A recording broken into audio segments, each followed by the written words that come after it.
Yo, what up, YouTube? What up, UFC fans?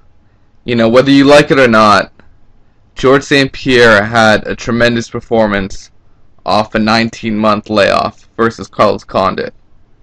But to see him respond to the question of a potential Anderson Silva fight after his victory, and to see him duck the Anderson Silva question when asked, does he want to take a potential chance and fight Anderson Silva later in the year, he responded by saying, I need to go on a vacation, talk to my manager and team about it, and see if that's the right decision.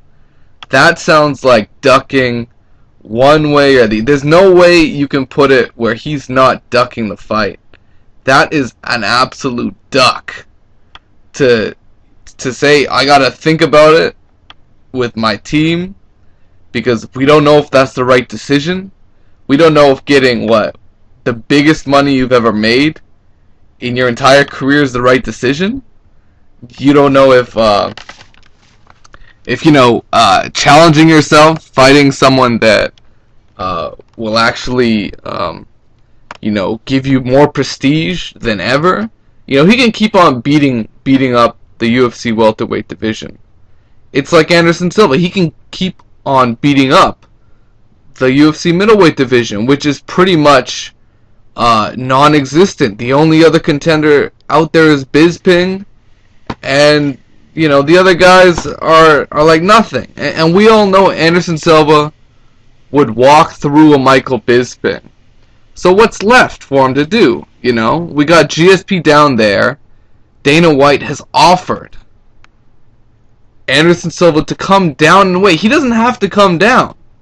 Y'all, do you understand that when a fighter who normally fights at 180 and who's moved up before, for him to come down and wait is actually a huge disadvantage? Just to sweat off, say 7 or 8 pounds that he might not have to sweat off. That is absolutely ridiculous. But Anderson Silva's willing to do it at a catch weight. Why the fuck not? Why not test yourself? I'll tell you why. Because look at fucking GSP's face. Consider that is what he looked like after the Carlos Condit fight. Imagine what he would look like after Anderson Silva. Consider, GSP, in my opinion, his kryptonite is someone with a great takedown defense and great striking skills. What's Anderson Silva? One of the best athletes in the UFC with tremendous takedown defense, and he's the best striker in the UFC. He would probably pick apart GSP. Like Manny Pacquiao, Floyd Mayweather, Pacquiao might say he wants the fight, but his promoter wants nothing to do with it. Because it's my opinion that Bob Arum thinks Manny Pacquiao will get knocked the fuck out. And in my opinion, I think George knows he doesn't have much of a chance to beat Anderson Silva. Although it's a mega fight, to see him duck that question only confirms my thoughts that he's ducking Anderson Silva. And we even saw Dana White sort of backtrack on his statements already after the fight by saying, you know what, GSP, he might need another fight. He might need another fight before we match him up with Anderson Silva, It's absolutely ridiculous. By ducking this fight, he's ducking the biggest payday in his UFC career and the biggest fight in MMA history. He's ducking out of that. And, for fans to say, this fight, it shouldn't happen, because, just some of the bullshit that you see on MMA websites highlighting fans' thoughts that this fight shouldn't happen is absolutely ridiculous. UFC needs a mega fight. Pay-per-view numbers are down. Stephan Bonner versus Anderson Silva only did 400K.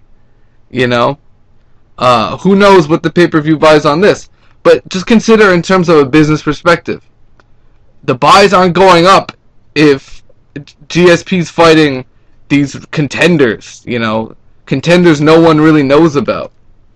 That's why this fight between GSP and Silva has casual fan appeal, and it has mega marketing appeal to hit way over 1 million pay-per-view buys. That's ultimately what the UFC wants, and for them not to make the fight makes zero sense at all. It makes all the sense in the world, but the fighters have to agree on certain things, like weight. Just consider moving down in weight is a huge disadvantage. If any of you watch boxing, consider Chad Dawson, who was a light heavyweight champion. He agreed to drop 7 pounds to the super middleweight limit of 168 pounds to fight Andre Ward, and he got demolished. A lot of that seemed to be about dropping 7 pounds. That's approximately the amount that Anderson Silva would have to drop. So, to me, I see this as a fair trade. Anderson Silva has a weight advantage, but he's got to cut 7 more pounds. And it's much easier to go up in weight than down in weight. Hence, Anderson Silva going up and destroying guys like Stephan Bonner and Forrest Griffin. It's much easier to go up in weight than down. And I don't think you guys see the advantage George St-Pierre has. To have a drained Anderson Silva in front of him in a cage, and he's still ducking from the fight. And if you don't think he's ducking, watch the post-fight interview Joe Rogan does. He clearly does not even want to mention Anderson Silva. He just wants to say he's the best welterweight, and apparently he's happy with that. But my opinion is he's ducking Anderson Silva. So let me know what you guys think. It is what it is, guys. Peace out, take care.